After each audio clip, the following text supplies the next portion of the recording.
out to me in the DR was probably at the youth prison, probably like everyone else.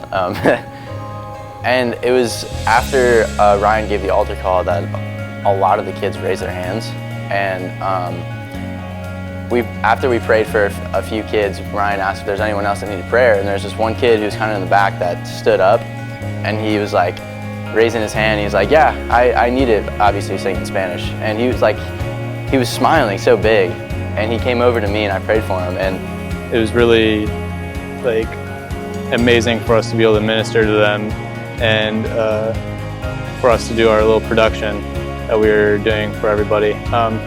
When we were all done and finished, we had a salvation call, and I was just near the back while Pastor Ryan was talking, just praying to God. I was like, God, just your will be done, just touch every heart in here. And I just pray that Ryan asked for people to raise their hand if they wanted to accept Jesus in their life. Every hand went up, and at that moment, like, I just about almost cried. A moment that really stood out to me in the Dominican was when we were in the hospital and we prayed for the parents in the waiting room, and they couldn't even understand what we were saying, but they were just crying, and it was just so powerful because he knew that God was over that and they felt it too. I would say that my favorite moment was when we were in this church in the evening, and I had never prayed for anyone before. This was like a big stepping out for me, and we came up to the front, and this guy and his girlfriend came up asking for prayer, and it was kind of hard considering I'd never prayed for anyone, and I didn't speak fluent Spanish, so I thought, how in the world could I really pray for this person? How do I even know what they need?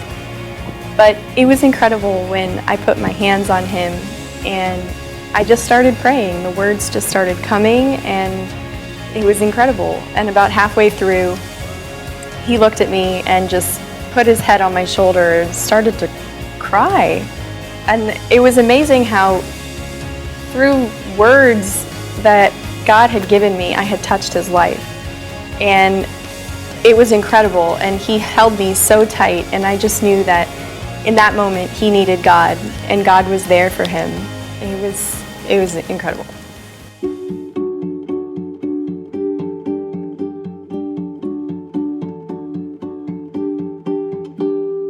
I would compare the Dominicans' lives to mine as more content. You know, us over in America or other wealthier countries, we are very privileged, I would say, with just most of us, we don't go hungry. We usually always have a place to sleep over our heads. These Dominicans, they could have neither and still be the most happiest people I've ever seen. You know, most people like our country, we like hate tourists and people, or we have bad attitudes towards people who don't even speak English. But over there, a lot of us barely spoke any Spanish, but they still welcomed us with open arms, and they were just so welcoming and happy to see us, and it was just inspiring to me. Well, first of all, they share everything.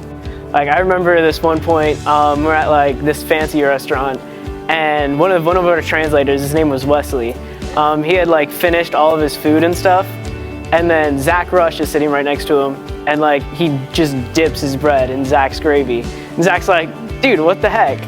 And then we're all like, Zach, you know, they just share everything. I would say when it comes to similarities that they need prayer, and so do I, and where that differs between both I and them is that I don't like to admit sometimes when I need to be prayed for or when something's going on in my life, but it was really amazing to see them just step out to complete strangers and like say that they needed prayer even though we didn't even speak the same language.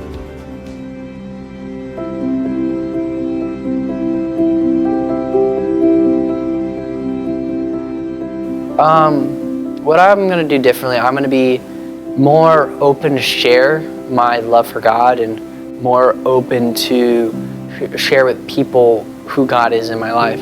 I'm not going to be afraid anymore to just not talk about God. I'm not going to be the person that sits and waits for someone else to say something. I'm going to try to be the first one to say something. I don't think I can be the same person, you know. I wasn't ready for God to touch my life like he did. I wasn't I wasn't prepared for the change that he brought in me. And going and being able to minister to these people and to talk to them and to experience life through a new perspective was incredible. And I feel like God just really changed my heart. He really softened me and turned it into something amazing. And you know, when you don't expect God to be there and he's there, it's unreal. And I feel like, you know, God was there in the prison. He was there in the hospital. He was there in the mountains, and he was there in the streets, you know. And I always expected to find God at church on Sunday. And I never really expected more from him. But going on this trip and seeing him just touch the lives of people everywhere we go, that really changed me the most.